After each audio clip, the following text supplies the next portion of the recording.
Hello everyone, Donna Legault, career coach.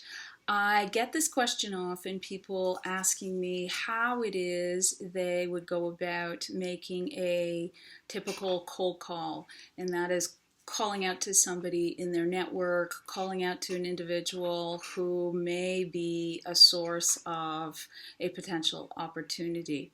And I tell individuals that there are some very basic elements that you want to remember.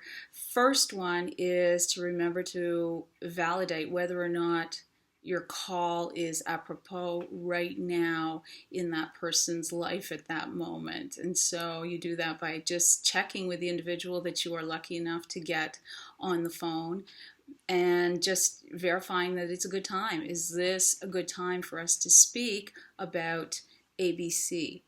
And you can validate how much time the person has if you want to be even more careful about respecting their agenda.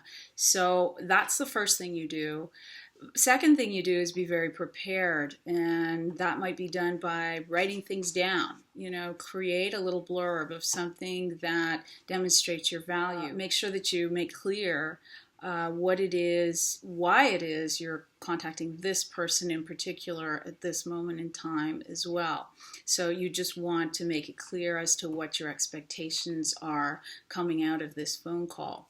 And lastly, you want to end the conversation on a positive note, and you want to make sure that you do two things. First thing I suggest is ask that person before you end the conversation for a referral of some sort. So that might be done by saying, for example, thank you, Mr. Brown, for your time. I really appreciate it. I wonder if there's anyone that you would suggest I should speak to at this point, now that you've gotten an idea of who I am and what it is I'm all about.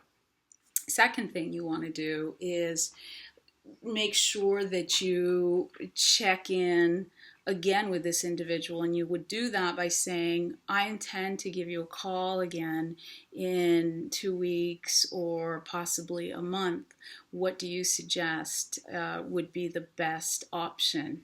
And that way you're not really giving the individual the option to say, don't call me back, which is sometimes what happens. People say, well, do you think I should be calling you back? And the individual might respond, I don't think that's going to be helpful in any way. And so you really don't have that person's permission to give them a call back. So this way you're kind of expressing that you think it's important that you follow up. And that's only in the case, obviously, where you see some potential.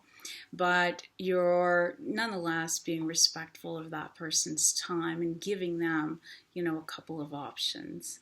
So that's, your best tactic in cold calling. It is an important part of your job search, and it's often not fun, and often people get really nervous and anxious about doing it. But if you prepare yourself well, it can be really a pretty great motivating factor in your job search.